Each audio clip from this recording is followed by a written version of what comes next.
Hello, it's Kim from Wildcard Wanderer and welcome back to my channel. Don't you notice that there are times when we don't feel motivated to create a new artwork just because we're afraid that it might look like somebody else's painting with somebody else's style, and you may be like some copycat trying it hard to achieve somebody else's technique, and your art ends up like it's somebody else's work and not your own? Well, you're not alone. I struggle with that. My friends struggle with that. We all struggle with that. Finding your own voice, your own identity as an artist requires a lot of trial and errors and goes through a long process.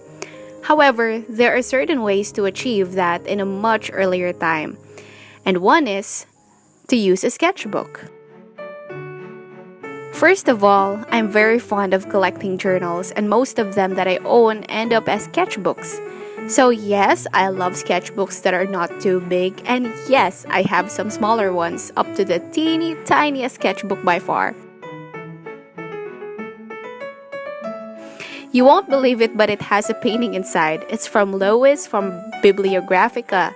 Link to her account and shop is on the video description. I'd like you to see each one of these, but today, I'd like to present to you my 2020 sketchbook.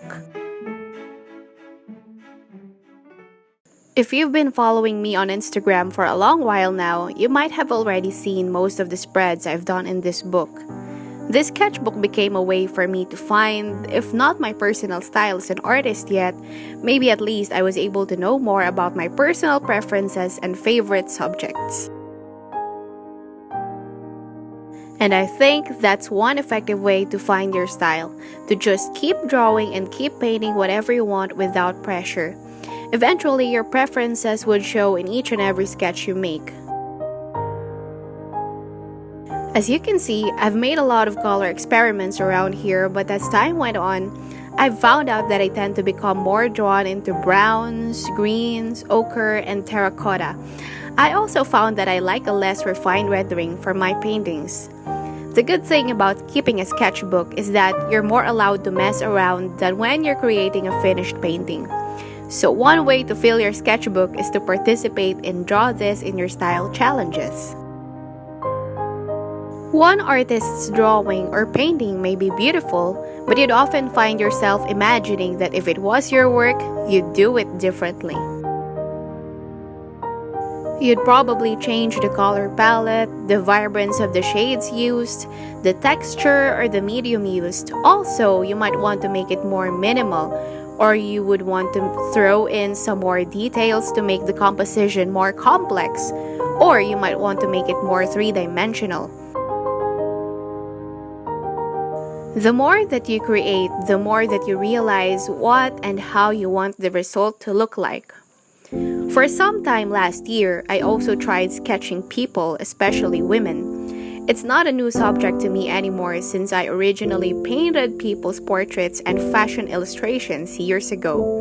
But then I found out that my interest for vintage-themed art and country living really prevail in my drawings.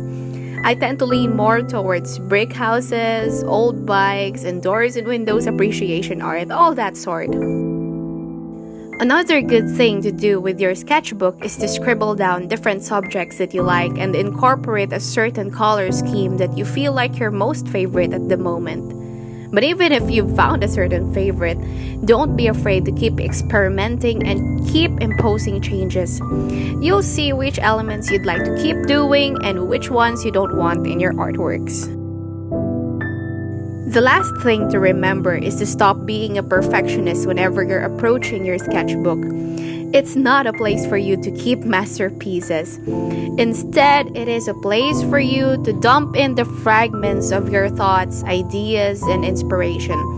All these fragments can make up the most profound compositions that you're gonna make in the future. Keeping a sketchbook is all about practicing freedom while objectively going towards a certain direction. How about you? Do you keep a sketchbook? Let me know in the comments below. Hope you liked today's video and hope you enjoyed the sketchbook tour. Thank you so much for watching and I'll see you in the next video. Bye!